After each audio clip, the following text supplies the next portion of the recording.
ನಮಸ್ತೆ ವೀಕ್ಷಕರೇ, ಪ್ರಕೃತಿಯ ಸೊಬಗು ಯೂಟ್ಯೂಬ್ ಚಾನಲ್ಗೆ ತಮಗೆಲ್ಲರಿಗೂ ಸ್ವಾಗತ. ವೀಕ್ಷಕರೇ ನೋಡಿ, ಈ ಹಣ್ಣಿನ ಬಗ್ಗೆ ನಿಮಗೆ ಪರಿಚಯ ಇದೆಯೇ? ವೀಕ್ಷಕರೇ, ಇದು ಒಂದು ವಿದೇಶಿ ಫ್ರೂಟ್ಸ್, ಅವಕಾಡ ಅಥವಾ ಬಟರ್ ಫ್ರೂಟ್ ಅಂತ ಕರೆಯುವಂಥ ಈ ಹಣ್ಣು ನಮ್ಮ ಮನೆಯಲ್ಲಿ ಬೆಳೆದಿದೆ. ನೋಡಿ, ಎಷ್ಟೊಂದು ಬೆಲೆ ಬಾಳುವ ಹಾಗೂ ಆರೋಗ್ಯಕ್ಕೆ ಬಹಳ ಉತ್ತಮವಾದಂಥ ಈ ಹಣ್ಣು ನಮ್ಮ ಮನೆಯ ತೋಟದಲ್ಲಿ ಇದೆ. ಈ ಹಣ್ಣನ್ನು ನೋಡುವಾಗ ಬಹಳಷ್ಟು ಖುಷಿಯಾಗುತ್ತದೆ. ಯಾಕೆಂದರೆ ಈ ಹಣ್ಣುಗಳು ಮೊದಲು ನಮ್ಮ ಊರಲ್ಲಿ ಬೆಳೆಯುತ್ತಿರಲಿಲ್ಲ. ಈಗ ಯಾವುದೇ ವಿದೇಶಿ ಹಣ್ಣನ್ನು ಕೂಡ ನಮ್ಮ ಊರಲ್ಲಿ ಬೆಳೆಸಬಹುದು ಎಂಬುದು ಇದೇ ಒಂದು ಉದಾಹರಣೆ. ನೋಡಿ ವೀಕ್ಷಕರೇ, ಈ ಬಟರ್ ಫ್ರೂಟ್ ಗಿಡದಲ್ಲಿ ಬಹಳಷ್ಟು ಹಣ್ಣುಗಳು ಆಗಿವೆ. ನೋಡಿ, ಕೆಲವೊಂದು ಹಣ್ಣುಗಳು ಸ್ವಲ್ಪ ದೊಡ್ಡದಾಗಿವೆ. ನೋಡಿ, ಇಲ್ಲಿ ಈಗ ಕಾಣುವಂಥ ಹಣ್ಣುಗಳು ಸ್ವಲ್ಪ ದೊಡ್ಡದಾಗಿದೆ. ಈ ಹಣ್ಣು ಇನ್ನೂ ಕೂಡ ದೊಡ್ಡದಾಗಿ ಬೆಳೆಯುತ್ತದೆ. ಸುಮಾರು 1/4 kg ದೊಡ್ಡದಾಗುವಂಥ ಈ ಹಣ್ಣು ಮಾರ್ಕೆಟಲ್ಲಿ ಬಹಳಷ್ಟು ಬೆಲೆ ಇದೆ. ಅದು ಅಲ್ಲದೆ ನಮ್ಮ ಆರೋಗ್ಯಕ್ಕೂ ಕೂಡ ಬಹಳ ಒಳ್ಳೆಯದಾದಂಥ ಹಣ್ಣಾಗಿದೆ. ನೋಡಿ, ಈ ಗಿಡದಲ್ಲಿ ಇನ್ನೂ ಕೂಡ ಹೂಗಳಿರುವುದನ್ನು ನೀವು ನೋಡುತ್ತೀರಾ. ಕೆಲವು ಗೆಲ್ಲುಗಳಲ್ಲಿ ಕಾಯಿಗಳಿವೆ, ಇನ್ನು ಕೆಲವು ಗೆಲ್ಲುಗಳಲ್ಲಿ ಇನ್ನೂ ಕೂಡ ಹೂ ಅರಳಿರುವುದನ್ನು ನೀವು ಕಾಣುತ್ತೀರಾ. ವೀಕ್ಷಕರೇ, ಈ ಗಿಡದ ಪ್ರತಿಯೊಂದು ಗೆಲ್ಲುಗಳಲ್ಲಿ ಹೂ ಮತ್ತು ಕಾಯಿಗಳು ಇರುವುದನ್ನು ನಾನು ನೋಡಿದಾಗ ಆಗುವ ಸಂತೋಷ ಅಷ್ಟಿಷ್ಟಲ್ಲ. ಯಾಕೆಂದರೆ ಮಾರ್ಕೆಟಲ್ಲಿ ಈ ಹಣ್ಣಿಗೆ ಬಹಳಷ್ಟು ರೇಟು ಇದೆ.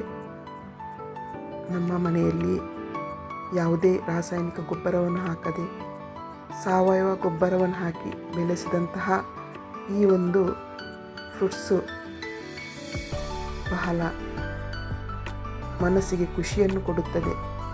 ನೋಡಿ, ಇದರಲ್ಲಿ ಎಷ್ಟೊಂದು ಮೊಗ್ಗುಗಳಿವೆ. ಈ ಮೊಗ್ಗುಗಳು ಕ್ರಮೇಣ ಕಾಯಿಗಳಾಗಿ ನಂತರ ಹಣ್ಣಾಗುತ್ತದೆ. ನೋಡಿ ವೀಕ್ಷಕರೇ, ಈ ಗಿಡ ಅಷ್ಟೊಂದು ಎತ್ತರಕ್ಕೆ ಬೆಳೆದಿಲ್ಲ. ಸಾಧಾರಣವಾಗಿ ಕೈಗೆ ಎಟಕುವಂತಹ ಹಣ್ಣುಗಳು ಈ ಮರದಲ್ಲಿ ಇವೆ.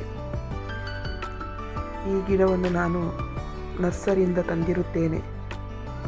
ಕಳೆದ ವರ್ಷ ಕೂಡ ನಾನು ಈ ಹಣ್ಣಿನ ಮರದ ಬಗ್ಗೆ ನಾನು ವಿಡಿಯೋವನ್ನು ಮಾಡಿರುತ್ತೇನೆ. ಆದರೆ ಕಳೆದ ವರ್ಷ ಈ ಗಿಡದಲ್ಲಿ ಅಷ್ಟೊಂದು ಕಾಯಿಗಳು ಇರಲಿಲ್ಲ. ವೀಕ್ಷಕರೇ ನೋಡಿ, ಇದು ಯಾವ ಜಾತಿಯ ಹಣ್ಣು ಅಂತ ನಿಮಗೆ ಈ ವಿಡಿಯೋವನ್ನು ನೋಡಿದಾಗ ಹೇಳಬಹುದೇ? ಇದು ವಾಟರ್ ಆ್ಯಪಲ್. ನೋಡಿ, ಈ ಮರದ ವಿಶಿಷ್ಟತೆ ಎಂಬುದು ಏನು ಅಂತಂದಾದರೆ, ಮರದ ಪ್ರತಿಯೊಂದು ಗೆಲ್ಲುಗಳಲ್ಲಿ ಕೂಡ ಕಾಯಿಗಳಿವೆ. ನೋಡಿ, ಈ ಕಾಯಿ ಕ್ರಮೇಣ ಹಣ್ಣಾಗುತ್ತದೆ. ವೀಕ್ಷಕರೇ, ಇಂತಹ ಹಣ್ಣುಗಳು ನೋಡಿ, ಈ ವಾಟರ್ ಆ್ಯಪಲ್ ಸ್ವಲ್ಪ ದೊಡ್ಡದಾಗಿ ಇರುವುದನ್ನು ನೀವು ನೋಡುತ್ತೀರಾ. ಇನ್ನೂ ಕೂಡ ಹಣ್ಣಾದಾಗ ಕ್ರಮೇಣ ಇದು ಪಿಂಕ್ ಬಣ್ಣಕ್ಕೆ ಬದಲಾವಣೆ ಆಗುತ್ತದೆ. ಈ ಮರದ ಪ್ರತಿಯೊಂದು ಗೆಲ್ಲುಗಳಲ್ಲಿ ಕೂಡ ಕಾಯಿಗಳಿರುವುದನ್ನು ನೀವು ನೋಡುತ್ತೀರಾ. ವೀಕ್ಷಕರೇ, ಬಹಳ ಬೇಸಿಗೆಯಲ್ಲಿ ಬಹಳ ಉಪಯೋಗ ಆಗುವಂತಹ ಒಂದು ಹಣ್ಣಿನ ಗಿಡ ನಮ್ಮ ಊರಲ್ಲಿ ಬೆಳೆಸಬಹುದು ಎಂಬುದು ಇದೇ ಗಿಡವು ಸಾಕ್ಷಿಯಾಗಿದೆ. ವೀಕ್ಷಕರೇ, ಇದು ಕೂಡ ಅಷ್ಟೊಂದು ಎತ್ತರಕ್ಕೆ ಬೆಳೆದಿಲ್ಲ. ನೋಡಿ ವೀಕ್ಷಕರೇ, ಪ್ರತಿಯೊಂದು ಗೆಲ್ಲುಗಳಲ್ಲಿ ಕೂಡ ಕಾಯಿಗಳಿರುವುದನ್ನು ನೀವು ನೋಡುತ್ತೀರಾ. ಕಳೆದ ವರ್ಷ ಬಹಳಷ್ಟು ಹಣ್ಣುಗಳಾಗಿದ್ದವು. ನಮ್ಮ ಮನೆಯ ಸುತ್ತಮುತ್ತಲಿನ ಮಕ್ಕಳಿಗೆ ಈ ಹಣ್ಣನ್ನು ನಾನು ಕೊಟ್ಟಿರುತ್ತೇನೆ. ಬೇಸಿಗೆಯಲ್ಲಿ ಈ ಹಣ್ಣನ್ನು ಸೇವಿಸುವುದರಿಂದ ಬಹಳಷ್ಟು ಪ್ರಯೋಜನ. ನೋಡಿ, ಈ ಹಣ್ಣು ಕಾಯ ಆಗುವುದಕ್ಕಿಂತ ಮುಂಚೆ ಹೂವು ಇರುವುದನ್ನು ನೀವು ನೋಡಿರ್ತೀರ. ಎಷ್ಟೊಂದು ಸುಂದರವಾಗಿ ಕಾಣುವಂತಹ ಈ ಹೂ. ವೀಕ್ಷಕರೇ, ಎಲೆಗಳು ಇರುವುದಕ್ಕಿಂತ ಜಾಸ್ತಿ ಇದರಲ್ಲಿ ಕಾಯಿಗಳಿರುವುದನ್ನು ನೀವು ನೋಡುತ್ತೀರಾ.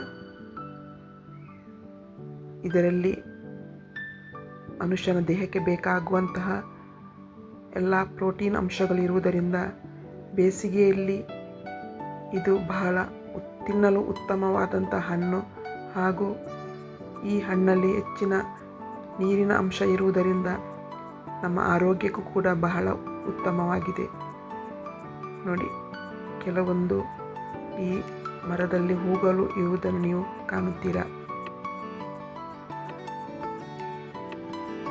ಬಹಳ ಸುಲಭವಾಗಿ ಬೆಳೆಸಬಹುದಾದಂತಹ ಈ ಹಣ್ಣು ನಮ್ಮ ಮನೆಯಲ್ಲಿ ಇದ್ದಂತಾದರೆ ಖಂಡಿತವಾಗಿಯೂ ನೀವು ಇದನ್ನು ಬೆಳೆಸಬಹುದು. ಯಾಕೆಂತ ಹೇಳಿದರೆ ಇದರ ಆರೈಕೆ ಅಷ್ಟೊಂದು ಅಗತ್ಯವಿಲ್ಲ. ಹೊದರಾಗಿ ಬೆಳೆಯುವಂಥ ಈ ಮರದಿಂದ ಚಿಕ್ಕ ಮಕ್ಕಳು ಕೂಡ ಈ ಹಣ್ಣನ್ನು ಕೊಯ್ಯಬಹುದು. ವೀಕ್ಷಕರೇ, ಇದೊಂದು ಹಣ್ಣಿನ ಪರಿಚಯ ನಿಮಗಿರಬಹುದು. ಇದು ಅಂಬಡೆ ಅಂತ ಕರೆಯುವಂಥದ್ದು, ಸಿಹಿ ಅಂಬಡೆ. ಈ ಅಂಬಡೆ ಕಾಯಿ ಹಣ್ಣಾದಾಗ ಅಥವಾ ಕಾಯಿ ಇರುವಾಗಲೂ ಕೂಡ ತುಂಬ ಸಿಹಿಯಾಗಿರುತ್ತವೆ. ಗೊಂಚಲಾಗಿ ಬೆಳೆಯುವಂಥ ಈ ಹಣ್ಣು ನೋಡಿ, ಚಿಕ್ಕ ಒಂದು ಗಿಡದಲ್ಲಿ ಇರುವುದನ್ನು ನೀವು ಕಾಣುತ್ತೀರಾ. ಗಿಡವು ಕೂಡ ಅಷ್ಟೊಂದು ಎತ್ತರಕ್ಕೆ ಬೆಳೆದಿಲ್ಲ. ಚಿಕ್ಕ ಗಿಡದಲ್ಲಿಯೇ ಬಹಳಷ್ಟು ಈ ಕಾಯಿಗಳಿರುವುದು. ಸಾಂಬಾರು ಮಾಡುವಾಗ ಈ ಒಂದು ಹಣ್ಣನ್ನು ಹಾಕಿದಾಗ ಅದರ ರುಚಿ ವಿಶೇಷವಾಗಿರುತ್ತದೆ. ಬಹಳಷ್ಟು ಹಣ್ಣುಗಳು ಈ ಗಿಡದಲ್ಲಿ ಆಗಿರುವುದರಿಂದ ನಮ್ಮ ನೆರೆಹೊರೆಯ ಜನರಿಗೆ ನಾನು ಕೊಟ್ಟಿರುತ್ತೇನೆ. ನೋಡಿ, ದ್ರಾಕ್ಷಿ ಮರ ಸುಮಾರು 2-3 ವರ್ಷಗಳಾದವು. ಗಿಡ ಚೆನ್ನಾಗಿ ಬೆಳೆದಿದೆ. ಯಾವಾಗ ಈ ಗಿಡದಲ್ಲಿ ದ್ರಾಕ್ಷಿ ಹಣ್ಣುಗಳು ಆಗುತ್ತವೆ ಎಂಬುದನ್ನು ನಾನು ಕಾಯುತ್ತಾ ಇದ್ದೇನೆ. ಗಿಡವು ಚೆನ್ನಾಗಿ ಬೆಳೆದಿದೆ. ನಮ್ಮ ವಾತಾವರಣದಲ್ಲಿ ದ್ರಾಕ್ಷಿ ಗಿಡ ಬೆಳೆಯಬಹುದು ಎಂಬುದು ನನಗೆ ನರ್ಸರಿಯವರು ಹೇಳಿದ್ದಾರೆ. ನೋಡಿ, ಟೊಮೆಟೊ ಅಂಗಡಿಯಿಂದ ತರುವುದಕ್ಕಿಂತ ನಮ್ಮ ಮನೆಯಲ್ಲಿ ಇಂತಹ ಟೊಮೆಟೊ ಗಿಡಗಳನ್ನು ಬೆಳೆಸಿದರೆ ಸಾಂಬಾರು ಮಾಡಲು ಬಹಳ ಉಪಯುಕ್ತವಾಗುತ್ತದೆ. ನೋಡಿ, ಬಹಳಷ್ಟು ಟೊಮೆಟೊ ಹಣ್ಣುಗಳು ಈ ಒಂದು ಚಿಕ್ಕ ಗಿಡದಲ್ಲಿ ಆಗಿರುವುದನ್ನು ನೀವು ನೋಡುತ್ತೀರಾ. ನೋಡಿ, ನಮ್ಮ ದಿನನಿತ್ಯದ ಸಾಂಬಾರು ಪದಾರ್ಥಕ್ಕೆ ಉಪಯೋಗವಾಗುವಂಥ ಈ ಟೊಮೆಟೊವನ್ನು ನಮ್ಮ ಮನೆಯಲ್ಲಿಯೇ ನಾವು ಸುಲಭವಾಗಿ ಬೆಳೆಸಬಹುದು. ಕೊಳೆತು ಹೋದಂತಹ ಟೊಮೆಟೊನ್ನು ಒಳ್ಳೆಯ ಮಣ್ಣಿನಲ್ಲಿ ಹಾಕಿದರೆ ಬೆಳೆದು ಈ ರೀತಿ ಗಿಡಗಳು ಆದ ನಂತರ ಚೆನ್ನಾಗಿ ಟೊಮೆಟೊ ಹಣ್ಣುಗಳು ಬೆಳೆಯುತ್ತವೆ. ಇಂತಹ ರಾಸಾಯನಿಕ ಮುಕ್ತವಾದಂತಹ ಹಣ್ಣನ್ನು ನಾವು ನಮ್ಮ ಆಹಾರ ಪದಾರ್ಥಗಳಿಗೆ ಬೆಳೆಸಿದರೆ ನಮ್ಮ ಆರೋಗ್ಯಕ್ಕೂ ಕೂಡ ಉತ್ತಮವಲ್ಲವೇ? ವೀಕ್ಷಕರೇ, ಈ ನನ್ನ ವಿಡಿಯೋ ನಿಮಗೆ ಇಷ್ಟವಾದಂತಾದರೆ ಲೈಕ್ ಮಾಡಿ, ಶೇರ್ ಮಾಡಿ, ಕಮೆಂಟ್ಸ್ ಮಾಡಿ. Thank you for watching.